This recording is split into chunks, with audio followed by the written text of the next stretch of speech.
თაკო, თუ გახსოვს, რომელ კლასში დავიწყეთ ფიზიკის შესწავლა? მეშვიდე ან მერვე. მეშვიდე კლასი. და მოდი მაშინ ერთი თეორია გავიხსენოთ. რა არის ატომი? ატომი არის მატერიის შემადგენელი უმცირესი ერთეული.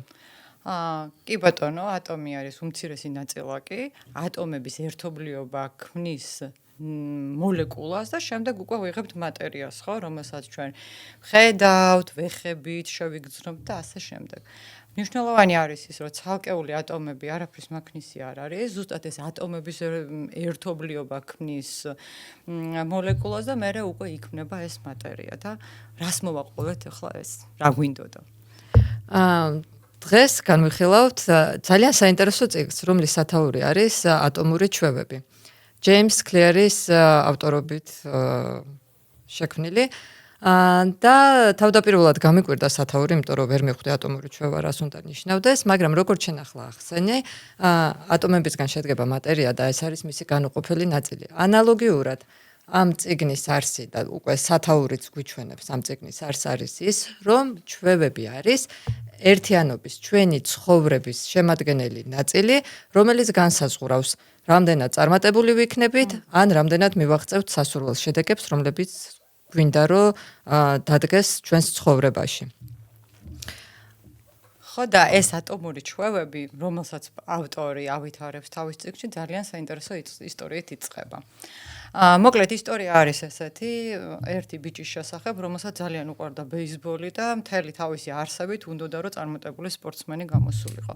თუმცა ერთჩვენიერ დღეს თამაშის დროს მიიღებს უზარმაზარ ტრავმას და აღმოჩნდება საავადმყოფოში. მოკლედ გაივლის ძალიან გრძელი რეაბილიტაციის გზას და ფაქტობრივად ეს ადამიანი ებრძვის სიცოცხლეს, ხო? მაგრამ როდესაც დაბრუნდება სახლში, ეს ბიჭი მიიღებს გადაწყვეტილებას, რომ აუცილებლად უნდა დაბრუნდეს თავის საყვარელ სპორტში და გააგრძელოს ბეისბოლის თამაში. მარტივი ამხელა ტრავმის შემდეგ ეს ნამდვილად არ იქნებოდა. და რას აკეთებს ის? გადაწყვეტს, რომ შეიმუშავოს პატარ-პატარა ატომური ჩვევები, რომელიც შემდგომ მას მიიყვანს წარმატებამდე. მაგალითად, კოლეჯის სწავლის დროს ყოველდღე ალაგებს ოთახს, იმიტომ რომ სისუფთავე და მოწესრიგებული ოთახი მისთვის ძალიან მნიშვნელოვანია. მოიწესრიგებს ძილს, იძინებს ადრე და შესაბამისად იღვიძებს ადრე, იმისათვის რომ ჰქონდეს ენერგია. ასევე გამოყოფს ვარჯიშისთვის კონკრეტულ დროს და ყოველდღე აი ამ დროზე ძალისხმევას ცოტ-ცოტა თითო პროცენტს ამატებს. მაშინდელი კოლეჯის ცხოვრებას თუ გადავხედავთ, ესეთი ჩვევების შენარჩუნება მარტივი ნამდვილად არ არის. როდესაც სხვა სტუდენტები ერთობიან, ღამეებსაც ათენებენ და ასე შემდეგ, ხო? და შედეგად რას ვიღებთ, რომ 2 წლის შემდეგ ეს ბიჭი ბრუნდება კოლეჯის გუნდში და 6 წლის თავზე ბეისბოლში ძალიან დიდ წარმატებას აღწევს და აღმოჩნდება ერთ-ერთ ამერიკულ ჟურნალში, რომელში მოხვედრად ძალიან ბევრი ამერიკელის ოცნება იყო იმ დროს და ასე ამ პატარ-პატარა ჩვევებით მიდის იქ, სადაც უნდა რომ იყოს.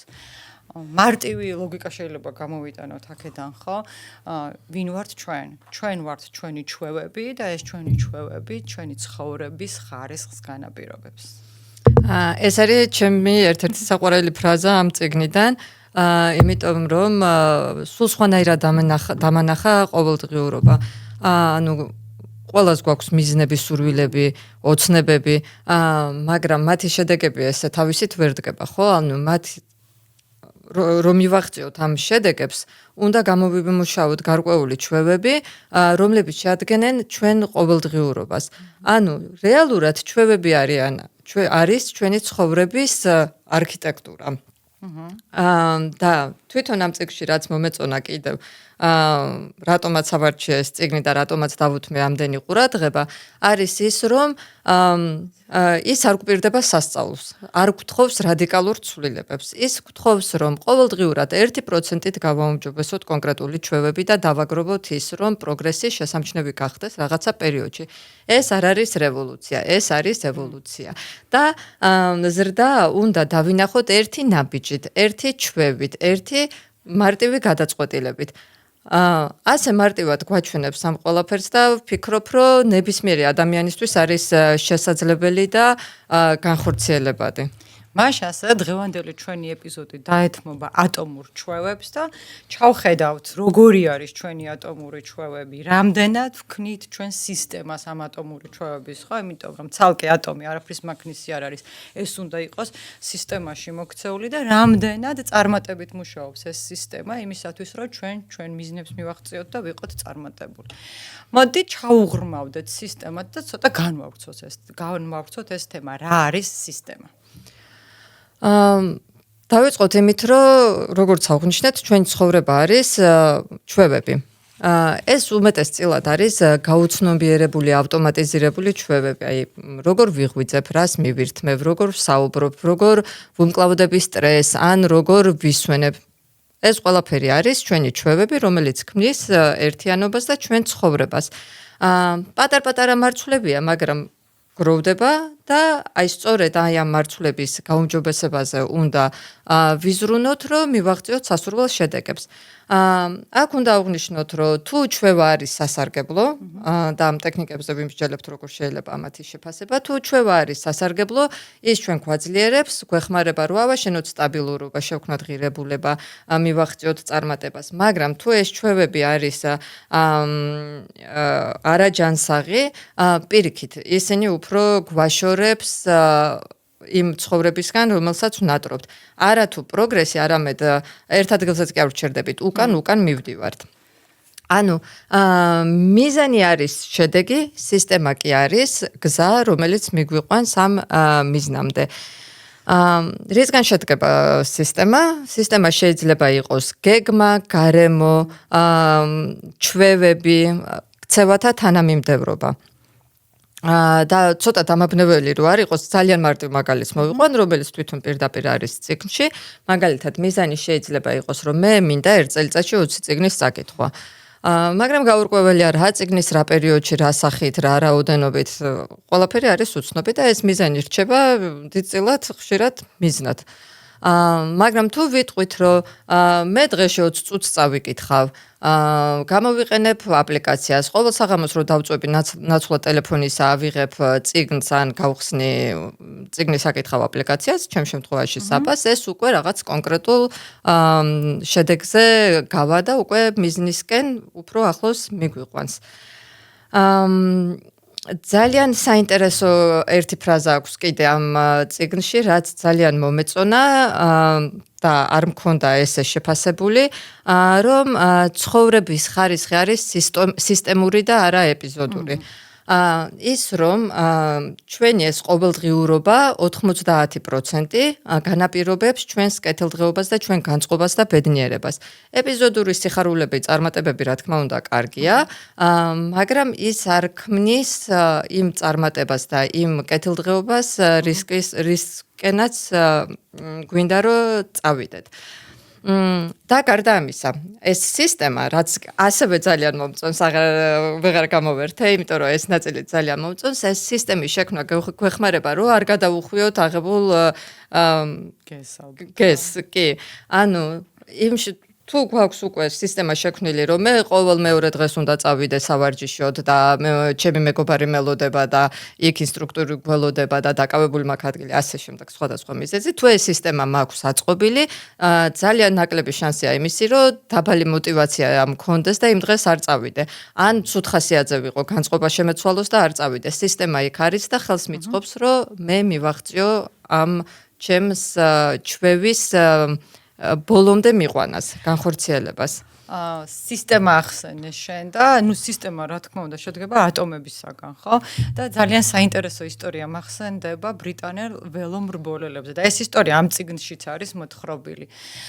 მოკლედ, ინგლისელები ძალიან დიდი ხნის განმავლობაში ცდილობდნენ, რომ ამ სპორტის სახეობაში გარკვეული წარმატებისთვის მიაღწიოთ, მაგრამ 100 წელი ისე გავიდა, რომ ვერაფერსაც ვერ აკეთებდნენ.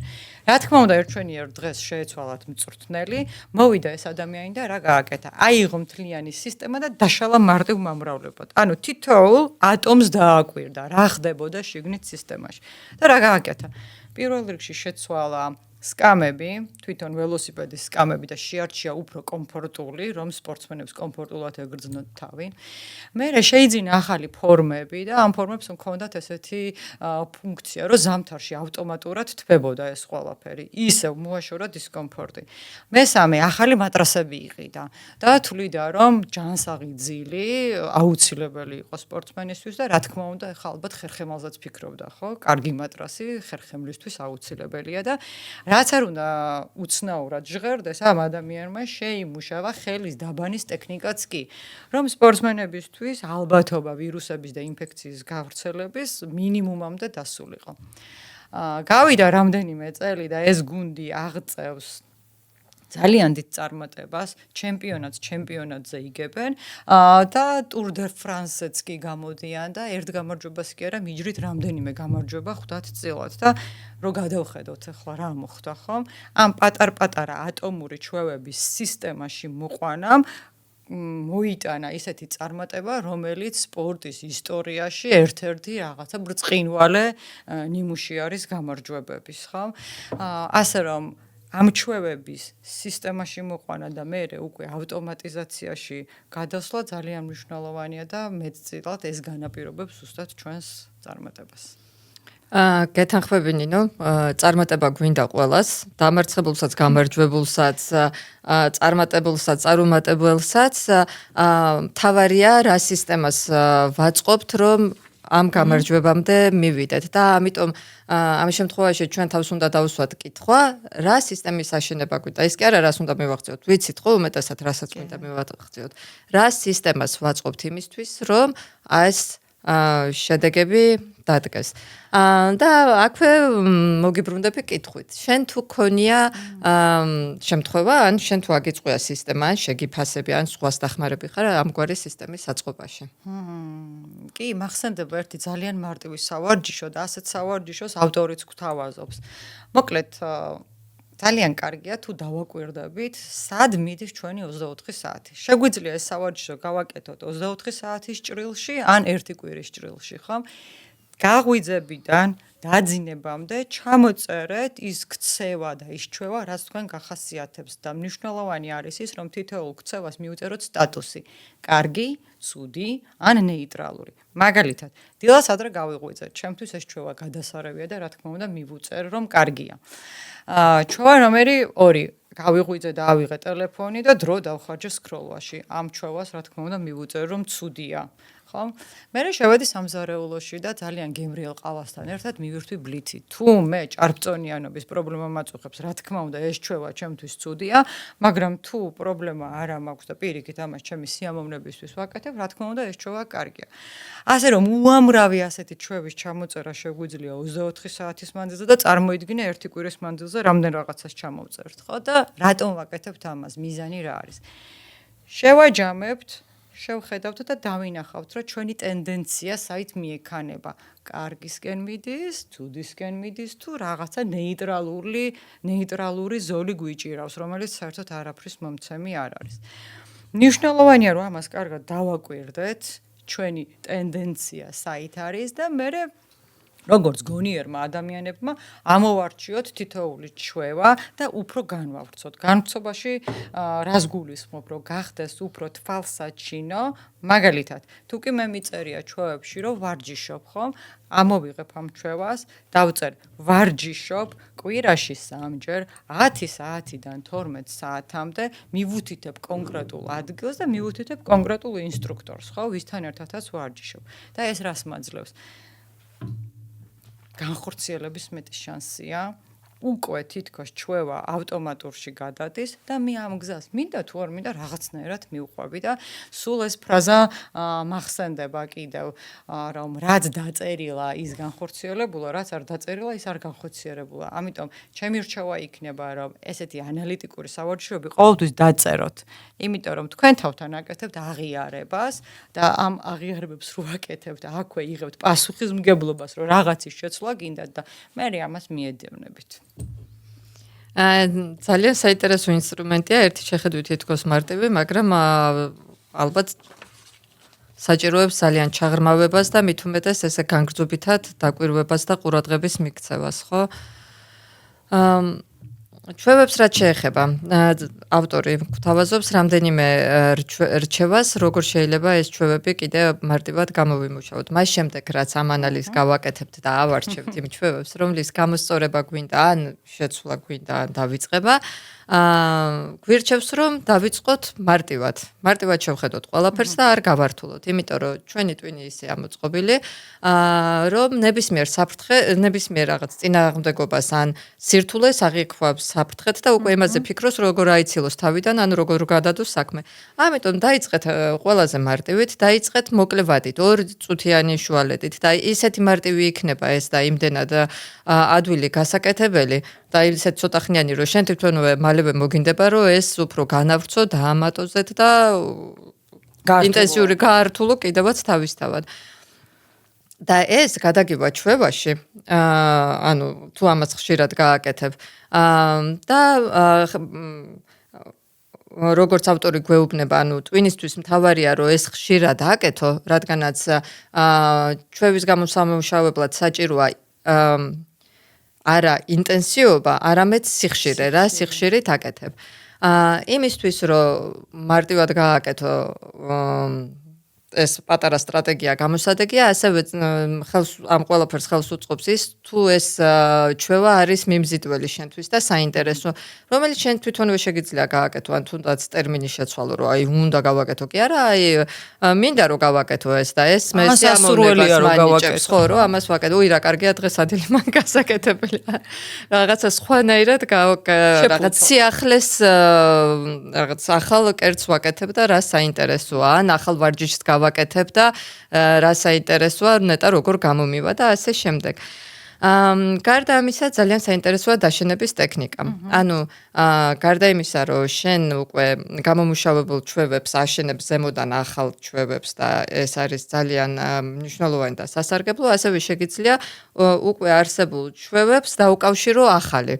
ანუ შენი ტვინი უკვე გამონთავისუფლებელია, იმიტომ რომ გარკვეული ჩვევები ავტომატურად ხორციელდება. მაგალითად, დილას რო ვდგები, ყავას რო ვადუღებ, ეს არის უკვე ავტომატიზირებული პროცესი. ამას მე რაღაც მომენტში ცხოვრებაში დავუმატე საბას აპლიკაციის ჩართვა და ხმოვანი წიგნის მოსმენა. არა თუ კითხვა, ხმოვანი წიგნის მოსმენა, რომელიც არანაირად არ მიჩლის ხელს, პირიქით არის ძალიან სასიამოვნო და ისე საინტერესოდ იწყება დღე. ამიტომ თქვენთვის რაც საინტერესოა, შეგიძლიათ ის დაუკავშიროთ უკვე არსებულ ავტომატიზირებულ ქცევას, ჩვევას და ეს პროცესი ბევრად უფრო მარტივი გახდება. თავარია, გამეორება რომ ეს ჩვევაში გაჩნდეს. გეთანხმებით აკო ეს არაჩვეულებრივი ტექნიკა და აი ახლა გამახსენდა პირველი დღე როდესაც ჩვენ გადავწყვიტეთ რომ ვივარჯიშოთ. ხო გახსოვს რომ მივედით და მოკლედ ერთი თვე მოუნდა იმას რომ ის მნიშვნელოვანი ვარჯიშები შეგვესწავლა რაც მე ერთი თვის გამეორების შედეგად კარგად დავიმახსოვრეთ და უკვე ისეთი ავტომატური გახდა რომ ინსტრუქტორთას აღარ ვეკითხებით ამის შემდეგ რა გავაკეთოთ. მოკლედ ეს გადავიდა ჩვენთვის ავტომატურ ჩვევაში და მე რა მოხდა? აქეთ ვეხვეწებოდით ჩვენს ინსტრუქტორს რომ მოდი გაგვირთულე რაღაცა ახალი დაგვიმატე და ჩვენს არსებულ ჩვევებს დავაშენეთ პატარ-პატარა ეს ჩვევები და კიდევ უფრო მეტ კმაყოფილებას გრძნობთ ახლა ვარჯიშის დროს, ხომ არის ესე? აი აქ ერთ საინტერესო რაღაცას დავამატებდი მე ჩვევების დაშენებასთან დაკავშირებით. როდესაც ახალი ჩვევის გამომუშავებას ვცდილობთ, კარგია დაშენება, რომ სულ თავიდან სუფთა ფურცლიდან არ დავიწყოთ, ხო? თითქოს უფრო მშვიდად ვაკეთებთ ამას და განარჩიეთ რჩევები, რომელიც უნდა და რომელიც მინდა. დაიწყეთ მინდათი, მერე შემოიტანეთ ჩვევა უნდა, მერე ისევ მინდა, მერე ისევ უნდა და ესე სოფელიც აშენდება. ну ფაქტიურად ეგრე მოვარჯიშებ ნინო დავიწყე მინდათი და მე შენ უნდაზე გადამიყვანე ხა მინდა უნდა მართლა კარგი სტრატეგია ჰარმონიაში კი ხო თითქოს ეს ყველაფერი ერთმანეთთან სხვათა შორის მაგაზე არ დავფიქრებულ ვარ და ეს ძალიან საინტერესოა ესე უნდა გავითვალისწინო ანალოგიურად მნიშვნელოვანია ორგანიზაციებში, ხო, ამ სისტემების შექმნა. ეს ახლა პიროვნებაზე და ეს ჩვენს პირად ცხოვრებაზე ვილაპარაკეთ, რომელიც ასევე ორგანიზაციების ნაწილია ხოლმე, მაგრამ თვითონ ორგანიზაციაში ისეთი სისტემების შექმნა, რომელიც ხელს შეუწყობს თანამშრომლებს მოიქცნენ ისე, რომ თანხმედრაში იყოს ორგანიზაციის მიზნებთან, კულტურასთან, პროცესებთან და ასე შემდეგ. ანუ იქაც უნდა იყოს ისეთი პროცედურები, რომლებიც ხელს უწყობს დაუფიქრებელ საქმიანობასაც კი. ანუ ისეთ ქმედებებს, რომელზეც არ ფიქრობ, უბრალოდ იცი რომ ეს ხდება და მიყვები.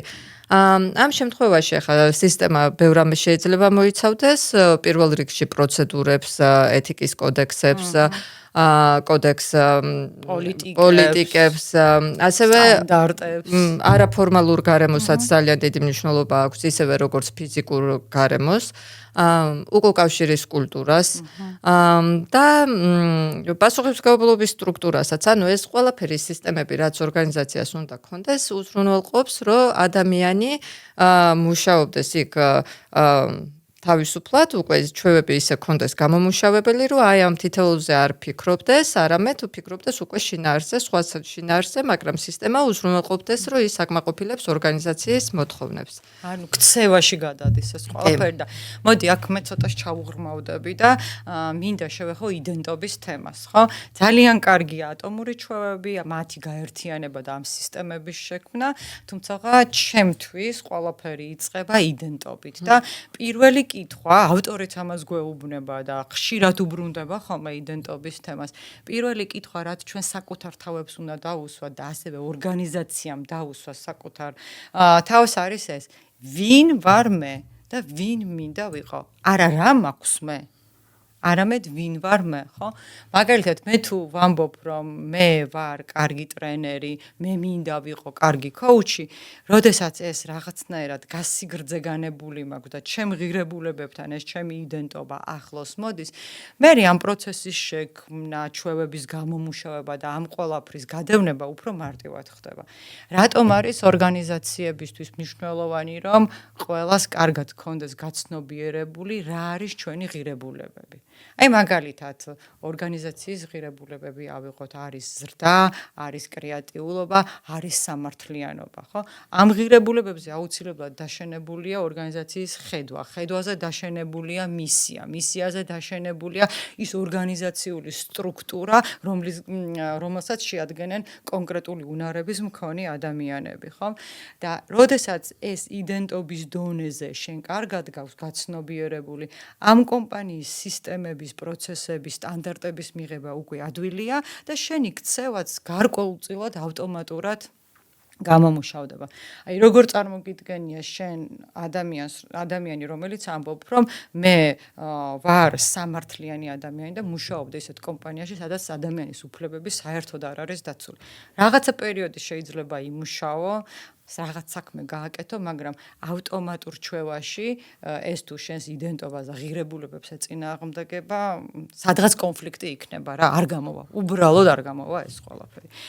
ამიტომ ხშირად მე ტრენინგების დროს ძალიან ხშირად ვუსვამ ხოლმე ამ კითხვას ტრენინგის მონაწილეებს, რომ რა არის თქვენი კომპანიის ღირებულებები, რა არის თქვენი ხედვა და რა არის მისია. შენ წარმოიდგინე, ლოგიკურად რა თქმა უნდა ამ პასუხს ყველა გაგცემს, მაგრამ არავის არ აქვს წაკითხული. მართლაც რა არის ღირებულება, მისია და ხედვა. ეს მხოლოდ ვებგვერდზე დევს ხოლმე. და ჩვენ ამ დროს ორგანიზაციის ხელმძღვანელებმა თუ გუნდის ხელმძღვანელებმა აუცილებლად უნდა ვიფიქროთ იმაზე, რომ გქონდეს საუბრები ღირებულებებზე, მისიაზე და ხედვაზე, რომ ძალიან ხშირად გადავამოწმოთ, რომ ეს ხომ ცნობილია თქვენთვის. თქვენ ხომ ხედავთ ამ ყველაფერს და მოდი ეს ყველაფერი მოვიყვანოთ თანხმედრაში, შევქმნათ ატომური ჩვევები, ატომური ჩვევებისგან სისტემები და მერე უკვე ჩვენი ქცევაც შესაბამისია ჩვენი ორგანიზაციის კოდექსისთვის, ეთიკის ნორმებისთვის, მისიასთან თანხმედრაშია და ასე შემდეგ. მოკლედ, ჩემთვის ყველაფერი იწყება იდენტობით. ვინ ვარ მე? რა ღირებულებების მატარებელი? გეთანხმები ნინო, ძალიან საინტერესო და კარგად ჩაუღრმავდი ახლა შენ. გამახსენდა ჩემი ერთ-ერთი სამსახური, უბრალოდ ბოლო სამსახური, სადაც ვფიქრობ, რომ ეს ძალიან კარგად გქონდა გააზრებული, როგორც ჩვენი მისია, მიზანი, ღირებულებები განსაკუთრებით, ასევე რა პრინციპებით მუშაობდით, ისიც კი ესე კარგად გქონდა გაწერილიც და გააზრებულიც, მაგრამ ეს ყველაფერი ქმნიდა ჩვენ იდენტობას, ანუ ჩვენი იდენტობასთან იყო თანხვედრაში. და ჩვენი იდენტობის ერთ-ერთი ნაწილი იყო, ახლა სხვადასხვა სისტემაზე რო არ მოვყვეთ, მარტივი მაგალითია შედარებით, ის რომ ჩვენ ვართ განვითარებაზე ორიენტირებული გუნდი. მუდმივ განვითარებაზე და ამისთვის ორგანიზაციაში შექმნილი ჰქონდა მთელი რიგი პროცესები და სისტემები, ხო? ეს იყო ყოველკვირეული შეხვედრები, რომ ინფორმაცია გაგვიზიარებინა ერთმანეთისთვის. ეს იყო სხვადასხვა პლატფორმა, სადაც ხდებოდა გამოცდილების გაზიარება, სწავლება, რეგულარული ტრენინგები და ასე შემდეგ. ანუ იქ ამ კუთხით ესეთი კარგად ჩამოყალიბებული სისტემა იყო, რომელიც თანამშრომლებს აძლევდა იმის განცდას, რომ მათი იდენტობა ნამდვილად იყო ის, რომ ისინი იყვნენ განვითარებაზე ორიენტირებულები. და როდესაც ამდენ ხალხს ეს საერთო იდენტობა აქვთ, ისინი უკვე რაღაც სხვა შეგრძნება აქვთ ერთმანეთის მიმართ და უკვე ფიქრობენ არა პროცესზე და იმ რაღაც კონკრეტულ ქმედებებზე, ამას სხვა აკეთებს მას. ისინი უკვე აკეთებენ სხვა შინაარსზე კონცენტრირებას და ეს ქმედებები, ეს ატომური ქმედებები პატარ-პატარა უკვე იმდენად ჩვევაში გაზდის, რომ მათზე ახალის დაშენებაც ბევრად უფრო უმტკივნეულად და მარტივად ხდებოდა ხოლმე. და ეს არის განსხვავება ახლა მიზანს შორის, აი ჩვენი ორგანიზაციის შემთხვევაში, რომელიც იყო ძალიან დიდწილად ციფრებთან, რაოდენობასთან, პროექტებთან დაკავშირებული და იდენტობას შორის, ხო? ანუ ეს მიზნები არის მოკლევადიანი, დაიწყო, დამთავრდა, ახალი დაიწყება, მაგრამ იდენტობა არის, რომელიც გრძელდება, რომელიც შეიძლება შეიცვალოს, ან მასზე დაშენდეს, მაგრამ ეს არის რაღაც, რაც კულტურა, რაც გვაერთიანებს. ალბათ რაღაცა მამოძრავებელი ძალაც არის, ხო? ეს და როგორც შენ აღნიშნე, ორგანიზაცია ამის შესაბამის გარემოსაც ქმნის. ხო? ეს პროცესები, შეხვედრები, გაზიარება, საუკეთესო გამოცდილების და ასე შემდეგ, ეს ყველაფერი არის ის გარემო, რასაც გვიგნის ორგანიზაცია და რა სიტყვოდი ამ გარემოზე, რატო არის მნიშვნელოვანი ვთქვათ ეს გარემოს შექმნა. როგორც წიგნში ავტორი გვეუბნება, ჩვენი ნებისმიერი გადაწყვეტილება გამომდინარეობს გარემოდან. თავიდან რო წავიკითხე, უბრალოდ მოვისმინე და მერე წავიკითხე, ძალიან მეუცნაურა, ცოტა არ დავეთანხმე, მაგრამ მერე რო დავფიქრდი რეალურად, ყველა ჩვენი გადაწყვეტილება, სურვილი, ქმედება დიდწილად გამომდინარეობს იქიდან, რას ვკარნახობს ჩვენი სოციუმი, ჩვენი გარემო, ჩვენი ხელმძღვანელები, ოჯახი, ანუ ყველანაირად ვცდილობთ, რომ რაღაცნაირად მასთან ვიყოთ კავშირში. და მიუხედავად იმისა, რომ გონია, რომ არჩევანს ჩვენ ვაკეთებთ, რეალურად ვართ რაღაცის გავლენის ქვეშ. გამიჭირდა ამის აღიარება, მაგრამ ეგრეა რა, ვფიქრობ ეგრეა, კი. და ამიტომ ძალიან კარგი იქნება და მნიშვნელოვანი იქნება თუ გარემო გვექნება ისეთი, რომელიც შეესაბამება ჩვენს იდენტობას და შეესაბამება იმ ჩვენ მიზნებს, რომლებიც გვინდა, იმიტომ რომ ისინი იქნებიან, გარემო იქნება, ეს იქნება ფიზიკური თუ ადამიანური, ის ფაქტორი, რომელიც ხელს შეგვიწყობს გინდა ჩვევების გამომუშავებაში და გინდა საბოლოო შედეგის მიღწევაში. და რა ვიცი, ძალიან მარტივი ხერხები არსებობს, როგორ შეიძლება გარემოს შეცვლა ან მოწყობა ისე, რომ ამას მივახციოთ, ხო? ფიზიკური გარემო უფრო მარტივია, იმიტომ რომ თქვათ, შემიძლია შევცვალო როგორ გამოიყურება ჩემი სამუშაო მაგი და ნამდვილად მაქვს მაგის გამოცდილება. ვიცი და მე მინდა რომ ზუსტად ეგ მაგალითი მოყვე, ალბათ იმ ჩვენ გერმანულ უფროს გულისხმობ. შეგვიძლია შევცვალოთ ეს ფიზიკური ისა, თვალი, ანუ თუ ცუდი ჩვევა გვაწუხებს, მოვაშოროთ ის რაღაცა სტიმული, რაც გვიბიძგებს, რომ აი ეს ცუდ ჩვევაში ჩავერთოთ, მაგალითად ტელეფონი და სკროლო, ან გადავდოთ, ან გამოვხდოთ ქსელიდან, ან ინტერნეტი უფრო თორე, რა ვიცი. ცოტა ძნელია ამ ეპოქაში, იმიტომ რომ ყველაფერი ხდება ესე ელექტრონულად, მაგრამ კომპიუტერში გქონდეთ. ან მაგალითად ყავა, რომელიც დღეს უკვე მეოთხე ჭიქას სვამ, რო არ მედგას, ალბათ არ დავლევდით. თუ არ დავიდგამ, არ დავლევ. ანუ ეს ბევრი რამე არის ჩვენზე დამოკიდებული. მე მინდა რომ მოგვიყვე ამ შენი შემთხვევის შესახებ ეს გერმანელმა უფროსმა როგორ სულ სხვა კულტურული გარემო შეგიქმნა და ასევე გვითხრა რას ფიქრობ ადამიანების გავლენაზე რა ანუ მე ვახსენე გარემო ეს ერთად რომელიც არის ფიზიკურზე უფრო გავამახვილე ყურადღება მაგრამ ადამიანებს აქვთ ჩვენზე ძალიან დიდი გავლენა ხო აი მინდა ამაზე სხვადასხვა კუთხით ისაუბრო. კი. ძალიან ბევრი წლის წინ იყო ეს, პირველად როდესაც მოვხვდი გერმანულ პროექტში, ნუ შესაბამისად ჩემი უფროსიც იყო გერმანელი და ოფისში როდესაც შევდგით ფეხი, პირველი თხოვნა რაც მას ჰქონდა იყო ასეთი რომ ძალიან გთხოვთ, არ მოიტანოთ თქვენი პირადი ნივთები, ნუ ააჭრელებთ მაგიდას, მე მინდა მაგიდაზე დავინახო მხოლოდ კომპიუტერი, სკანერი, პრინტერი და ის დოკუმენტები, რაც გჭირდებათ საქმის შესასრულებლად. ნუ ამას ხა ჩემში რო გითხრა პროტესტის გრძნობა არ გამოუწვევია, იმიტომ რომ ისედაც მიყვავს, როდესაც მაგიდა მინიმალისტურად არის დატვირთული და მაქვს შესაძლებლობა რომ საქმეზე კონცენტრირდე. და მე გავაანალიზე, რას აკეთებდა ეს ადამიანი. ეს მისი ახირება კი არ იყო, ცდილობდა რომ ჩვენთვის სამუშაო გარემო შეექმნა, ხო? ამავდროულად კომპიუტერში არ ჰქონდა სოციალური ქსელები, გამორთული იყო Facebook-ი, გამორთული იყო კი YouTube-ი და მსგავსი ტიპის არხები, რომელსაც შეეძლო რომ ჩვენი ყურადღება გაეფანტა, ხო? და ამით რა გააკეთა ამ ადამიანმა? შექმნა ისეთი საქმიანი გარემო, სადაც ჩვენი კონცენტრაცია იყო მაღალი, ვაკეთებდით საქმეს და ძალიან მალე ვამთავრებდით კიდევაც სამუშაო დღეს. ანუ მე არ მახსოვს რომ 6 საათის მერე სამსახურში დავრჩენილიყავი.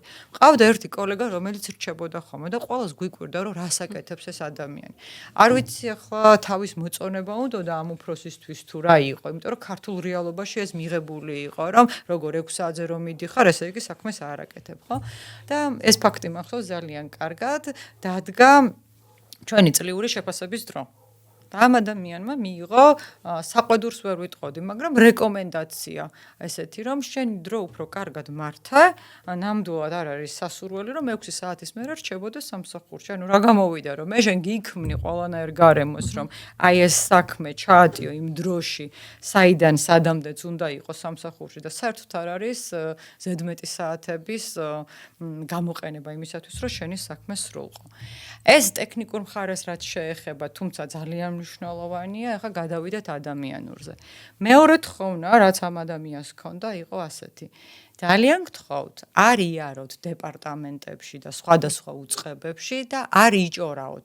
ნუ გაიტანთ ჩვენ საქმიანობას გარეთ და მათ საქმიანობის შესახებ ჭორებს და ამბებს ნუ შემოიტანთ შიგნით. ეს ცოტა გამიკვირდა, იმიტომ რომ ვიფიქრე, რომ რა ვიცი, ხა, რატომ უნდა ვიჭორავო, სად უნდა ვიჭორავო. თუმცა საბოლოო ჯამში მოხდა რამდენიმე ისეთი ინციდენტი, რომელმაც დამარწმუნა ამ ადამიანის სიმართლეში, რომ ეს მართლაც გასათვალისწინებელია. ყველანაირად ცდილობდა, რომ ტოქსიკური გარემო აერიდებინა ჩვენთვის. ახლა წარმოიდგინე შენ სამსახურში რომ შედიხარ და ოფისში და გვხვდებიან ადამიანები, რომლებიც არ გესალმებიან. ყავს ისეთი უფროსი, რომელიც ისე ჩაგივლის, თითქოს არ არსებობ და არც შეგეკითხება როგორ ხარ, როგორ ჩაიარა შენმა დღემ, აბა დღეს რაიმე დახმარება ხო არ გჭირდება. რას ნიშნავს ეს, რომ ჩვენ ერთმანეთის ნდობა არ გვაქვს, ერთმანეთის პატივისცემა არ გვაქვს და საბოლოო ჯამში ჩვენ იქ ერთმანეთისთვის არ ვართ, ხო? ემპათიაც ნაკლებია და ერთმანეთზე ზრუნვაც, რა თქმა უნდა, ნაკლებია. თუნდაც რო ავიღოთ team building-ები, რაც ძალიან მნიშვნელოვანი კულტურაა ნებისმიერი ორგანიზაციისთვის და ეს team building-ები რას ქმნის? ქმნის გარემოს, რომელიც ათბობს გარემოს და ჩვენ გვაქვს საშუალება რომ ცოტა სხვა კუთხით გავიცნოთ კიდე ჩვენი თანამშრომლები და ეს სოციალური ურთიერთობები, რაც ჩვენი სასიცოცხლო ძალა, იმიტომ რომ ადამიანები სოციალური ცხოველები ვართ და ეს ჩვენ გვჭირდება და ეს გავაძლიეროთ. წარმოიდგინე ხა ყავს ისეთი მენეჯმენტის გუნდი, რომელიც არც ერთ ღონისძიებაზე არ დადის, არც ერთ team building-ზე არ მოდის, არ არის ჩართულობა, არ არის ინტერესი. კი, შეიძლება მე არ მოვდივარ, მაგრამ არც შენ არ გიბიძგებ იმისკენ, რომ ეს ამ აქტივობაში მონაწილეობა მიიღო და საბოლოო ჯამში რას ვიღებთ, რომ აი ესეთი ქცევა, ესეთი დამოკიდებულება ვირუსივით ვრცელდება დანარჩენ ყველა ადამიანზე, ხო არის ასე და რა თქმა უნდა, ასეთ გარემოში და ასეთ კულტურაში იმ სასურველი ჩვევების გამომუშავება ნამდვილად ძნელია. აქვე ვიტყვი, რომ ალბათ გვექნება ჩვენ შესაძლებლობა, რომ დეილ კარნეგის წიგნებიც განვიხილოთ, ამ ადამიანის წიგნებიდან ყველაზე კარგად რაც მაქვს ნასწავლი არის ის, რომ ჯერ შექმენი გარემო, ჯერ ჩაასხი საფუძველი, ეს ყველაფერი დაათბე და მერე გადადი თანამშრომლულ ურთიერთობებზე. ასე რომ გარემოს, ოჯახს, მეგობრებს, სოციუმს ჩვენზე ძალიან დიდი ზეგავლენა აქვს და ესეთი რაღაცაც გვახასიათებს ადამიანებს, რომ რასაც აკეთებს უმრავლესობა მეც იმას გავაკეთებ. თუნდაც ეს ჩვევა ჩემთვის დიდად მისაღები არ იყოს, ან არ მომწონდეს, თუ კი მე ვხედავ, რომ უმრავლესობა ამას აკეთებს დემოკრატიული არჩევნების პრინციპით, ხო? აბსოლუტურად ყველა შეიძლება არ აკეთებდეს, მაგრამ უმეტესობა თუ ამას აკეთებს, მეც ვიმეორებ. ან ჩემთვის მისაბაძი ადამიანი თუ აი ამ ქცევას ჩადის და ეს ხშირად მეორდება, მეც მინდა რომ მას მიუბაძო და ავტომატურ რეჟიმში მეც ამას ვაკეთებ და საფუძველი ამისი რა არის, რომ ჩვენ გვინდა ვიყოთ ჩვენთვის სასურველი სოციუმის წევრები, როგორ ვინტეგრირდებით თუ ამას ყველაფერს არ გავიზიარებთ. ამიტომ გვინდა არ გვინდა, ასეთი ზეგავლენა ხდება და დადებით გარემოს უაღრესად დიდი მნიშვნელობა აქვს იმისთვის, რომ ჩვენ გამოვიმუშაოთ შესაბამისი ქცევა და აქვე ვახსენებ სიგნალს. გარემოც გვაძლევს სიგნალს, რომ ჩვენ აღვეძრა სურვილი და მერე განვახორციელოთ შესაბამისი ქმედება. და აი რა სიტყოდი სურვილსა და სიგნალს შორის ურთიერთობაზე ორგანიზაციულ ჭრილში. სურვილი და სიგნალი ზოგადად არის ჯეიმს თუ დავუჯერებთ ეს და მე ვუჯერებ ამ შემთხვევაში ეს არის ჩვევების ფორმულის ნაწილი. თუმცა არა მხოლოდ ეს, ანუ ჩვევის ფორმულა შედგება 4 სხვადასხვა ეტაპისგან. ეს არის სიგნალი, სურვილი, პასუხი, ანუ ქმედება და ჯილდო. ინგლისურად ეს იქნება cue, craving, response და reward. და ვფიქრობ, რომ ამ თითოეული ეტაპის გააზრება ძალიან მნიშვნელოვანია იმისთვის, რომ შევძლოთ ან ახალი ჩვევების ჩამოყალიბება, ან შეცვლა, ან საერთოდ ამოღება. მე გეთანხმები იმაში, რომ სიგნალი და სურვილი არის ეს ორი უმნიშვნელოვანესი ნაწილი ამ მთლიან ფორმულაში, თუმცა მერე ქმედებაც არის საინტერესო, იმიტომ რომ თუ ამ პირველ ორ ეტაპს გადავლახავთ, მერე უკვე ქმედებაც რაღაცნაირად უნდა ავამოქმედოთ.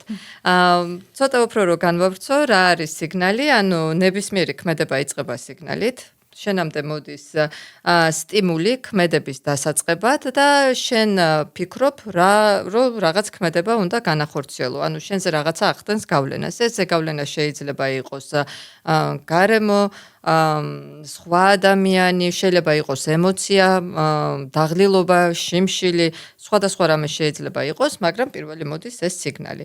ამის მერე იწყება შენი სურვილის გავრცობა. ამ სიგნალზე პასუხად სურვილი გეუბნება რა უნდა გააკეთო. ეს არის ან ეს რაღაცა დიდი სურვილი, ან უბრალოდ მოლოდინი რომ ეს უნდა გააკეთო. რა, ვთქვათ, მოვიდა ჩემთან ტელეფონზე შეტყობინება, ჩემი სურვილი არის რომ დავხედო, წავიკითხო, ან შეიძლება სულაც არ მინდა რომ ეს გავაკეთო, ხო? ეს არის უკვე სურვილი. მაგრამ ეს სურვილი გვიბიძგებს მერე ქმედებისკენ.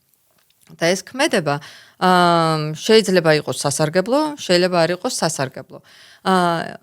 ეს უნდა კარგად გავაანალიზოთ, ანუ ჯერ ის სურვილი რა გვამოძრავებს და თუ სურვილს ხვდებით, რომ კარგი ჩვევების მატარებელია და კარგ ჩვევებს განვივითარებს, მაშინ არაუშავს თუ ის სიგნალი მოდის, მაგრამ თუ ეს უარყოფითი ჩვევებისკენ გვიბიძგებს, მაშინ ის უნდა მივხედოთ იმ სიგნალებს, ხო? მაგრამ თუ კარგი ვთქვათ დავუშვათ, რომ ეს არის კარგი სიგნალი, კარგი ჩვევა, ანუ და უნდა გადავიდეთ ქმედებაზე, აქაც შეიძლება წინააღმდეგობას წავაწყდეთ, ხო? ანუ ორი ფაქტორია გავლენა, ორ ფაქტორს აქვს გავლენა, მაქვს თუ არა მე უნარი რომ ეს განვახორციელო, და თუ მაქვს ესეთი უნარი, მეორე ფაქტორია, მაქვს თუ არა мотиваცია. ან მიჩნდება თუ არა რაიმე წინააღმდეგობა რა. და აი ამ შემთხვევაში თუ სასარგებლო ჩვევა, რა თქმა უნდა, წინააღმდეგობა უნდა ცოტათი ჩავხსნათ, ანუ როგორ უნდა ჩავხსნათ ეს წინააღმდეგობა? როგორ და აი მარტივი გზებით დავიწყოთ მარტივი ჩვევებით. 2 წუთი, შევმატოთ მიმზიდველობა და ასე შემდეგ, მაგრამ აქ ბევრი რამე არის დამოკიდებული იმ სურვილზე და სიგნალზე. და მე მამან გადმოვალ შენთან, მაგრამ ჯერ ძალიან მოკლედ ვიტყვი ჯილდოზეც, იმიტომ რომ ნებისმიერი ქმედება, რასაც ვაკეთებთ, ნებისმიერ ქმედებას მოყვება გარკვეული შეგრძნება, ან კმაყოფილება, ან უკმაყოფილება, შვება, სიხარული, იმედგაცრუება, ასე შემდეგ.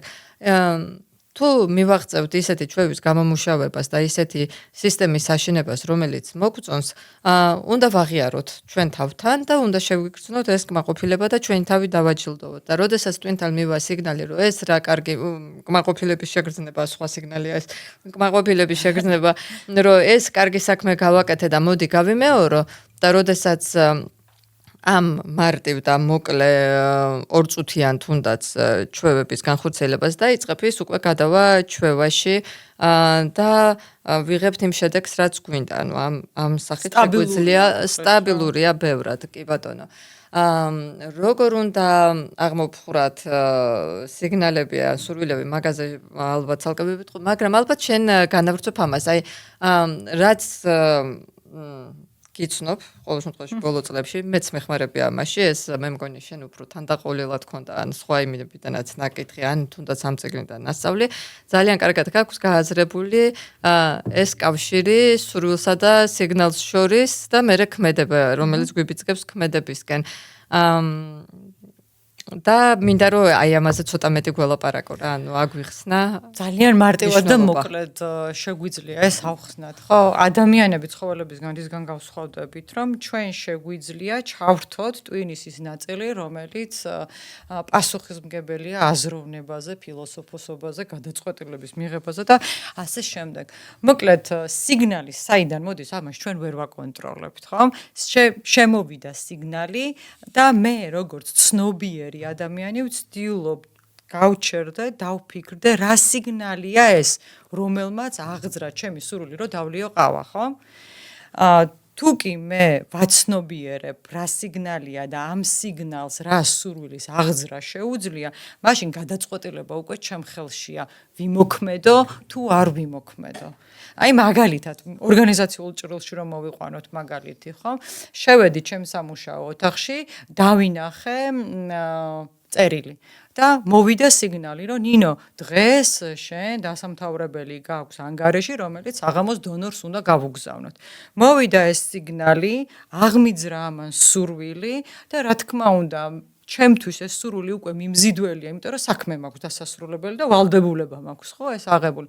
ამიტომ მე გადავწყვიტე, რომ დავჯდები, არაფერი ხელს აღარ შემიშლის და მე ამ საქმეს ბოლომდე მივიყვან, ვიქნები კმაყოფილი, რომ დღეს დროულად დავასრულე ეს საქმე და სამსახურში ზედმეტი 2-3 საათი აღარ დავრჩი და ეს იქნება ჩემი ჯილდო და როდესაც ჩემი ტვინი მიხვდება, რომ ეს კარგია, შენ ამაში ჯილდო მიიღე, ესეთი ტიპის სიგნალი, როდესაც შემოვა, შენ ავტომატურად მიყვები ამას.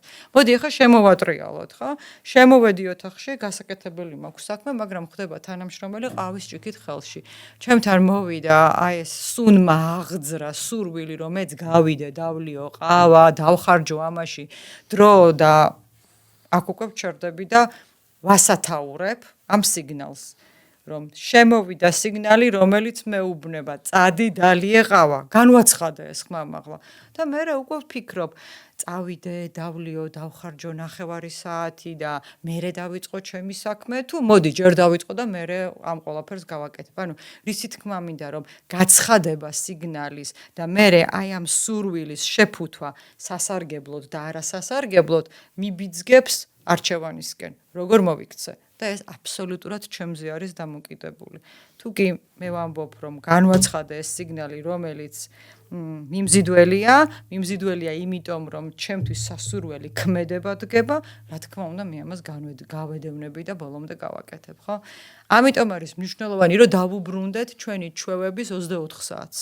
ან თუნდაც ერთ კვირას, რომ შევხედოთ, სად მიდის ტენდენცია და სად უნდა ჩავრთოთ წითელი შუქი, რომ სასწრაფოდ გამოვასწოროთ ეს ჩვევა, რომელიც ჩვენ გვაზარალებს. ან საერთოდ ჩვევა, რომელსაც არაფერი არ მოაქვს ჩვენთვის. ანუ ამ სიგნალის კარგად გააზრებით სურვილის და მთლიანად ამ ჩვევების 4 ეტაპის კარგად გააზრებით ჩვენ შეგვიძლია სიგნალი გამოვიყვანოთ ჩვენ სასიკეთოდ.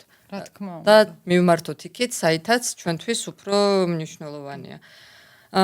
როგორ შეიძლება რომ გავხადოთ ჩვევები უფრო მარტივად დასამკვიდრებელი. ეს გარკვეულწილად უკვე განვიხილეთ, შენც თქვი რომ გააზრებით, ხო? ანუ შეგვიძლია რომ სიგნალი იყოს უფრო თვალშისაცემი, ცხადი, სურვილი იყოს უფრო მიმზიდველი, რეაგირება და ქმედება მარტივი, გავამარტივოთ რომ უფრო ადვილად დავნერგოთ და ჯილდოც თვალშისაცემი. მაგრამ იმ შემთხვევაში თუ ეს ჩვევა პირიქით გვინდა რომ ჩავხსნათ და აღარ გქონდეს, უნდა გავაკეთოთ საპირისპირო. ანუ სიგნალი რაღაცნაირად დავმალოთ, ჩავაქროთ, სურვილს დავუკარგოთ მიმზიდველობა, ქმედება გავართულოთ და ჯილდო საერთოდ ამოვიღოთ რა პირიქით. აი აქ გავიხსენებ სურვილის გაქრობას, სიგნალის გაქრობას უფრო სწორად რა და თვითონ ავტორსაც ვიეტნამის ომის მონაწილეებს და ძალიან ბევრი ანალოგია და ისტორია მოაქვს, ხო? ანუ კვლევების თანახმად დადასტურებული არის ის, რომ ადამიანები, ვინც იბრძოდნენ ვიეტნამის ომში, ძალიან დიდი რაოდენობით მოიხმარდნენ ნარკოტიკს, ხო? ნუ იქ შესაბამისი სიგნალი იყო და ნუ ამას ახლა ჩვენ არ განვიხილავთ, რატომ აკეთებდნენ ამას. როგორც კი ჩამოვიდნენ სახლში და შეიცვალა გარემო, უმეტესობამ შეძლო ის, რომ საერთოდ აღარ ყოფილიყო დამოკიდებული ამ ნარკოტიკზე და მოდი ავხსნათ სიგნალის ჭრილში რა მოხდა. იქ ძალიან ბევრი სიგნალი იყო, რომ აი გაჩნდა სიგნალი და აღიძრა სურვილი, შეიცვალეს ადამიანებმა გარემო, აქ აღარ მოდიოდა ეს სიგნალი და შესაბამისად სურვილის აღძრაც არ ხდებოდა, ხო?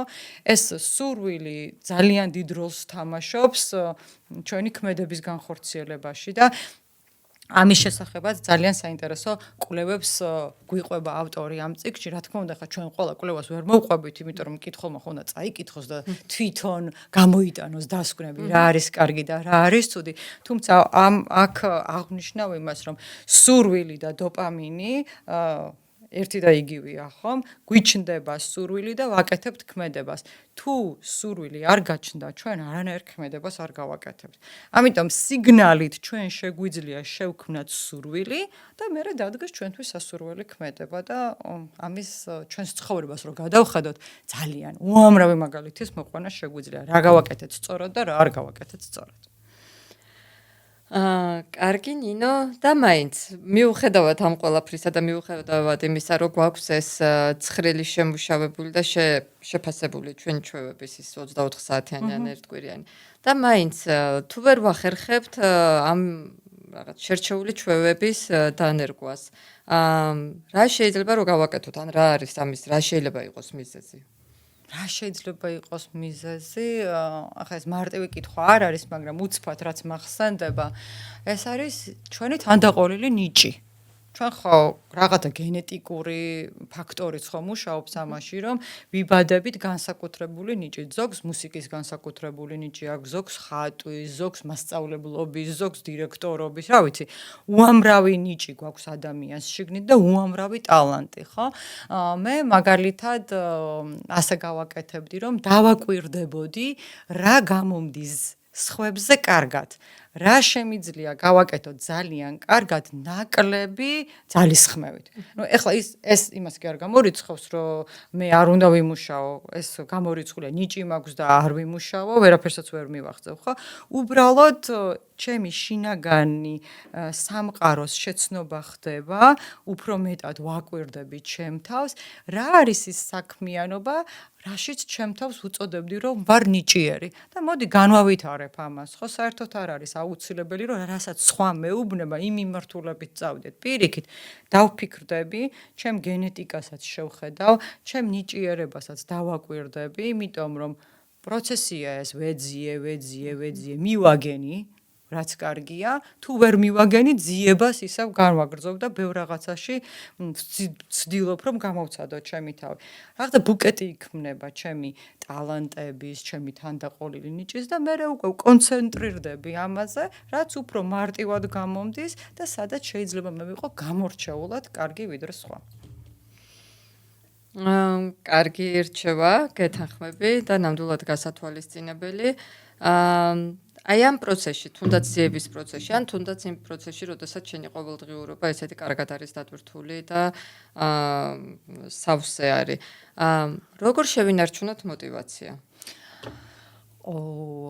რთული კითხვა არის, თუმცა მე ასე მგონია, რომ ადამიანს, რომელსაც გაქვს შექმნილი შენი ატომური ჩვევების სისტემა, მოტივაციის შენარჩუნება მარტივად ხდება. ჩვენ ვართ პროფესიონალი ადამიანები, ხო? და უნდა მოწყენილობა ჩვენი ყოველდღიური ცხოვრების ნაწილად უნდა აღვიქვათ, ანუ უნდა მივიღოთ ეს მოწყენილობა, იმიტომ რომ ყოველთვის აღფრთოვანებულები ვერ ვიქნებით, ხო?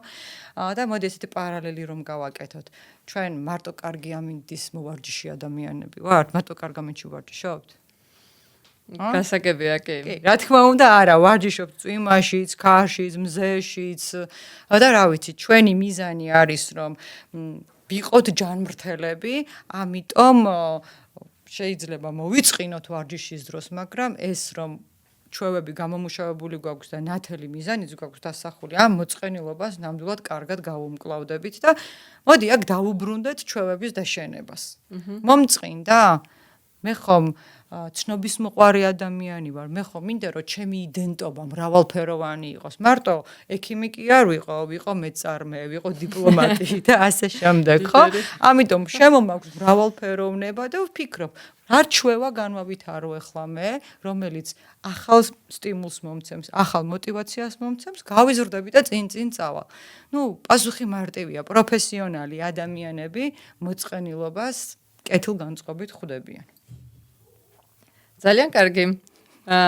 ძალიან მომეწონა ის, რომ დაგეთანხმები, რომ ეს მოწყენილობა კი არ უნდა იყოს იმისი სიგნალი, რომ შევეშვა რაღაც კონკრეტულ ჩვევას, არამედ გამოვიყენო იმისთვის, რომ უფრო გავაღრმავო ეს და შევიძინო კიდე ახალი ჩვევები ან დავაშენო და დავუკავშირო სიახლეებს. აი ეგ შეგაწყვეტინებ ერთს და ესეთი ფორმულა რომ განავითაროთ თქვენთვის. ჩვევას პლუს ფიქრი და ეს არის დახელოვნება. გვაქვს ჩვევები, ვფიქრობ, რომ რა შეიძლება კიდე გავაკეთო, რომ ვიყო მრავალფეროვანი, ვიყო წარმატებული და მერე უკვე ეს ყველაფერი დახელოვნების გზაზე მატარებს და საბოლოო ჯამში მე ვარ ბევრი რაღაცის ოსტატი. შვენიერია. მაგრამ აქ კიდე მახსენდება ერთი ფაქტორი. როდესაც გარკვეულ ჩვევას მუდმივად ვაკეთებ და უკვე ამაში ძალიან დავხელოვნდებით და ავტომატიზება მოხდება და ეს მექანიკურად აკეთებ ყველაფერს, აქ შეიძლება გაჩნდეს საფრთხე. დაუდევრობის, უგულვებელყოფის ასე შემდეგ. ანუ შენ იმდენად კარგად იცი შენი საქმე, რომ არც კი ფიქრობ ისე აკეთებ მექანიკურად. და ამ დროს უკვე ჩნდება იმის საფრთხე, რომ შენ გამოგრჩა რაღაცა, ან მოხდა ამასობაში გავითარდა ეს მსოფლიოს უვითარდება, ხო? სიახლეებს ჩამორჩი, უკავშირს აღარ იღებ. და რეალურად გამოდის, რომ არც ისეთი დახელოვნებული ხარ უკვე, ხო, ამ სფეროში. ამიტომ ამ ჩვევაში, ამიტომაც უნდა სულ გვახსოვდეს, რომ მივაქციოთ ყურადღება და რაღაც პერიოდულობით, გარკვეული პერიოდულობით დათქმული დროში, შევაფასოთ ჩვენი ჩვევები. იმ შენი ინსტრუქციის მიხედვით დასაწყისში რო გითხარი, ან აი ესე მუდმივად ვუთვალთვალოთ. თვალთვალის ტექნიკა დავარქვათ. თვალთვალის ტექნიკა დავარქვათ, რაც ძალიან მომწონს და რომელშიც შეგიძლიათ ასევე ნაცნობები მეგობრები, თანამშრომლები, ხელმძღვანელებიც ჩართოთ, რომ მართლაც აკონტროლოთ და შეძლოთ დროული რეაგირება, თუ რამეა გამოსასწორებელი და თუ კორექტირება საჭირო, თუნდაც მიზნის ან ამჩვევის ან სისტემის. და ვფიქრობ, რომ ეს გადაწყვეტილებების ჟურნალი, როგორც ვეძახით წიგნში, ძალიან საინტერესო გზა არის, იმიტომ რომ რაღაც ყოველწლიურად შეგიძლია გადახედო შენს მიზნებს, იმ ჩვევებს, ნახო სად იყავი, ახლა სად ხარ, რა გამოასწორე, რისი გამოსწორება გინდოდა და ვერ შეძელი და ესე იგი რამ შეგიშალა ხელი, ანუ შენ სისტემაში რა იყო შეცდომით. იქნებ სულაც არ იყო ეს საშენო საქმე, ანუ შენ კიდევ ერთხელ უნდა შეაფასო შენი იდენტობა, ხო? შენი იდენტობა და ის არჩეული ატომური ჩვევები და სისტემა, რომლის მეშვეობითაც გინდოდა რომ მიზნისთვის მიგეღწია. მოდი თვალთვალს დავუბრუნდეთ და უცბად რაც გამახსენდა ორგანიზაციულ ჭრილში, ხომ? რატომ ვაკეთებთ ჩვენ ყოველ თვე ანგარიშებს, კვარტლის ანგარიშებს, წლიურ ანგარიშებს, რომ ჩვენს საქმიანობას ვუთვალთვალოთ. ეს ანგარიშები ხომ თაროზე შემოსადები არ არის და სამწუხაროდ ძალიან ბევრ ორგანიზაციაში ფორმალურად ხდება ეს და მერე შემოიდება თაროზე. არა, ამის დემონსტრირება უნდა მოვახდინოთ, ამის პრეზენტირება აუცილებელი არის ნებისმიერი თანამშრომლისთვის, ხო? არ აქვს მნიშვნელობა, რომელი რანგის თანამშრომელია და რა სკამი აქვს მას დაკავებული. ეს არის თვალთვალი ზუსტად იმისა, რაც შენ ახსენე, სად ვართ, სად მივედით, რისი გამოსწორება შეგვიძლია და мотиваციის მომცემიც არის ხო რომ დაინახავ რომ აუ რამდენი რაღაცა გამიკეთებია, რამდენი რაღაცა შემიქმნია, ამან შეიძლება რა თქმა უნდა მოიტანოს ევოლუცია და მე რევოლუციური გადატრიალება როგორც შენ თავში აღნიშნე. მე მაგალითად ესეთი მიდგომა მქონდა შემუშავებული, როდესაც ჩემ გუნდს ჰქონდა ხოლმე ინტენსიური ტრენინგები, ყოველი კვირის ბოლოს იმეილის სახით ვაჯამებდი თითოეულ მათგანს რა საქმიანობა ჰქონდა შესრულებული, როგორ იყო ეს საქმიანობა შესრულებული, იმიტომ რომ ნებისმიერის გაზომვა შეგვეძლო ჩვენ, თუ კი რამე იყო მოსასწორებელი, მიცემული იყო რეკომენდაცია, თუ კი ყველაფერი ისე მიდიოდა, როგორც ჩვენს მისიას და ხედვას საბამებოდა, რა თქმა უნდა, კონკრეტული საქმიანობისთვის კონკრეტული მადლობა ამ ადამიანებს და ეს ძალიან კარგად მუშაობდა და წლის ბოლოს ხომ აუცილებლად ჯამში მთლიანმა გუნდმა ჩვენ რა გავაკეთეთ, თითოეულის წვლილი ამაში რა იყო, რას მივაღწიეთ და რა შეიძლება მომავალ წელს კიდევ ახალი დავსახოთ. თვალთვალი უაღრესად მნიშვნელოვანია და აი აქ უკვე შემოვიტან მეორე ტექნიკას, კეთილსინდისიერების ანგარიშს. ძალიან მიყვარს ეს სიტყვა და ამ ტექნიკის გამოყენება, აქ უკვე მარტო მე ვარ ჩემ თავთან და კეთილსინდისიერად ვიდებ წინ ჩემს განვლილ წელს თუ განვლილ კვარტალს და ვუყურებ. რა გავაკეთე? რა მივიღე? რა ქმედებები განვახორციელე და ვაღიარო რომ სად შემეშალა შეუცნობლები არავინ არ ვართ ხო სადღაც რაღაცა შემეშალა და ეს აუცილებლად უნდა გამოვასწორო ისევ დავუბრუნდები იმ თემას შენ ახსენე რომ სამყარო ვითარდება მაგალითად მე თუ დავამუშავე რაღაცა კონკრეტული ტრენინგი და ამას უკვე რამდენიმე თვე ავახორციელებ და საერთოდ არ შემაქვს ცვლილება. ჩემი კეთილსინდისიერების ანგარიში ეს აუცილებლად უნდა ჩავწერო, რომ ცვლილება არ შემიტანია. შემოვიდა AI თული, შემოვიდა ისეთი ინსტრუმენტები და ისეთი თანამედროვე მიდგომები, რომელიც მე საერთოდ გამოყენებული არ მაქვს, ხო? ამიტომ რა გავაკეთო? დავრჩე ხო ესე? ხო უნდა განვითარდე და წინ წავიდე. ამიტომ თვალთვალი და კეთილსინდისიერების ანგარიში ერთობლიობაში ძალიან კარგად მუშაობს. ძალიან კარგი. შენ ახსენე, რომ სუბუქად შევეხეთ ახალი იდენტობას. ანუ შენ ახსენე, რომ ამ კეთილსინდისიერების ანგარიშიც, ან თვალთვალის შედეგაც, ან რაღაც ანგარიშის წლიური ანგარიშის შედეგად შეიძლება ჩვენ დავინახოთ, რომ ის მიზანი სულაც არ არის, რაც ახლა შეგვესაბამება. და ეს შეიძლება მოხდეს იმის გამო, რომ ჩვენ იდენტობა შეგვეცვალა, ან როლი შეგვეცვალა. ხო. რა ხდება ასეთ შემთხვევაში? ანუ მარტივად რომ წარმოვიდგინოთ რა, თუ ჩემი იდენტობა ასოცირებულია მარტო წარმატებულ სპორტსმენობასთან, მივიღეთ რამა და რა გავაკეთო? დამენგრეს ყველაფერი? ხო არ გავშეშდები აქ. მინდა ახალი იდენტობა, მინდა ვიყო კარგი მწვრთნელი, მინდა ვიყო ფეხბურთის გუნდის დამაარსებელი და ასე შემდეგ, ხო და აქ შემოდის უკვე ახალი იდენტობა, ძველზე აღარა ვარ მიჯაჭვული და ეს გარკვეულწილად ისევ ჩემი განვითარების გზა არის, ისევ ჩემი ახალი ხედვა, ახალი საქმიანობა, мотивация არის და ასე შემდეგ. ამიტომ აი აქ ცნობილ ფრაზას მოვიყვან, ხო? ადამიანი იბადება რბილი და მოქნილი. მარტო მკვდარია გაშეშებული და გახევებული და აქედან გამომდინარე დაუბრუნდეთ იდენტობას და დავუსვათ ჩვენ თავს კითხვა, ვინ ვარ მე? და ვის ვაძლევ ხმას, ვინ მინდა რომ ვიყო მე და მე უკვე შესაბამისად ატომური ჩვევები და ეს სისტემები, აი ეს მძივებივით ჩაწყობილი ლამაზად მოდის ჩვენკენ. ძალიან კარგად შეაჯამე და აღწერე ეს. მე ძალიან მომეწონა, როდესაც ავტორი ამაზე საუბრობდა და გვირჩევდა, რომ ერთ როლს არ მოვერგოთ, არამედ ჩვენი იდენტობა განვავრცოთ. ანუ მინდა ვიყო მასწავლებელი კი არა, მე მსიამოვნებს, რომ გადავცემ ცოდნას. ანუ უფრო ფართო იყოს, რომელიც საშუალებას მომცემს, რომ ვიყო არა მარტო სპორტსმენი, არამედ ვიყო გუნდის მფლობელიც. და მწვრთნელიც.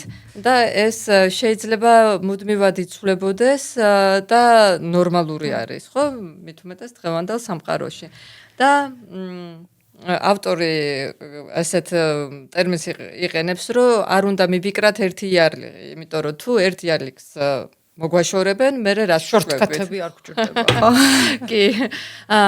და მაგალითად ძალიან საინტერესო კითხვა არის, რაც ასევე ძალიან მომეწონა, აი დღეს რო გკითხო, შენ რო არ კონდეს დღეს შენი როლი და მოგაძროთ ეგ ტიტული. ვინ ხარ შენ? და თუ ეს იცი ვინ ხარ შენ დღესვე და არ ხარის კონკრეტული როლი რაც ახლა ხარ, მაშინ შენ რეალურად ქმნი ღირებულებას, შენ ხარ ღირებულება და არა უბრალოდ იარლიკი. აი ეს ფრაზა ძალიან მომეწონა, ამიტომ ვიფიქროთ, ვინ ვართ ჩვენ და რა გვინდა რომ ვინ გვინდა რომ ვიყოთ. კი, ვინ გვინდა რომ ვიყოთ და არა რა გვინდა რომ გქონდეს. ეს ძალიან კარგად გასააზრებელია და ისევ კომპანიის მაგალითს დავუბრუნდები, ხო? კარგი კომპანია აკვირდება ადამიანის ქცევას და ცდილობს რომ თავისი პროცესებით, თავისი სტანდარტებით და კანონებით ამ ადამიანის ქცევა შეცვალოს, ხო? არ არის რაღაცა ფოკუსირებული მარტო ციფრებზე, არ არის ფოკუსირებული მარტო ფულზე, არამედ ფოკუსირებული ადამიანებზე და მათ ქცევაზე, იმიტომ რომ შესაბამისი ქცევა, რა თქმა უნდა, რას გამოიმუშავებს, მივდივარ იქამდე, რომ მქონდეს კარგი მოგება და ვიყო წარმატებული კომპანია, ხო? და ყოველთვის დავაკვირდეთ ჩვენს ქცევას, სად მივყავათ ამ ქცევას და ეს ქცევაც არის ჩვენი იდენტობის ნაწილი, რა თქმა უნდა, ვინ ვარ მე? ის როგორც მე ვიქცევი და როგორც მე ვიქცევი, ეს არის ჩემი ცხოვრების ხარისხი. მაგრამ ასე ძალიან ბევრი მნიშვნელოვანი დეტალის ამოღება შეიძლება ამ წიგნიდან, გარდა იმისა, რომ ჩვენი ჩვევები განაპირობებს ჩვენი ცხოვრების ხარისხს, მეორე მნიშვნელოვანი თემა არის ის, რომ თუ კი რამე არ გამოდის, ეს იმიტომ არა, რომ შენ არ შეგიძლია, ეს იმიტომ, რომ სისტემა გაქვს არასწორად აწყობილი, ან აწყობილ სისტემას არასწორად ახორციელებ. ამიტომ ჩავიხედოთ, გავაანალიზოთ სიგნალი, სურვილი, ქმედება, ჯილდო და ნებისმიერი რაღაცის შეცვლა შეგვიძლია და ეს არის ევოლუცია და ამ ევოლუციას მოაქვს რევოლუციური შედეგები. კი, ნინო. ეგეც ძალიან მომეწონა. ანუ შენ იცი რომ მე მჩვევია რომ მინდა ძალიან მალე დავინახო ხოლმე პროგრესი და თან დიდი პროგრესი და არ დავაკონკრეტებ რომელ სფეროში. მაგრამ რეალურად თუ ვეცდებით რომ 1%-ით გავაუმჯობესოთ ჩვენი ჩვევები და ჩვენი თავები ყოველდღიურად წლის ბოლოს მივიღებთ 37%-ს და 37%-ით უკეთესები რო ვიქნებით, ხო წარმოგიდგენია რა მხოლოდ რამეა. თუნდაც იოგა რო აიღო, იქნება თავზე დადგომა შევძლო ბოლოს. კი, ბოლოს ჩვენ ნამდვილად შევძლებთ თავზე დადგომას. ჩვენი ატომური ჩვევების სისტემაში მოყვანის ხარჯზე. კი, აი ზუსტად მაგას ვფიქრობდი, რომ დღეს რო წავალ სახლში, უნდა გადავხედო კიდევ ერთხელ შევხედო იდენტობას და გადავხედო ჩვევებსა და სისტემებს, რომ შევაფასო, კორექტირება გავუკეთო საჭიროებისამებრ და სისტემები ან ავაშენო, ან შევცვალო, ან დავანგრიო. როგორც სამი საჭიროება იქნება. შენ რა სიზამ დღეს? მე გავაკეთებ კეთილსინდისიორების ანგარიშს. ავიღებ 6 თვის დიაპაზონს და ჩამოვწე რა გავაკეთე, რას მივაღწია და აუცილებლად ვიპოვი იქ პატარა დეტალებს, რისი გაკეთებაც ბევრად უკეთესად შემიძლია, ან ვიპოვი ისეთ ქმედებას, რომელიც შეიძლება რომ საერთოდ ამოვშალო და ეს აღარ გავიმეორო. ძალიან კარგი. გეგმაც გვაქვს. გეგმაც გვაქვს. დიდი მადლობა. მადლობა შენ.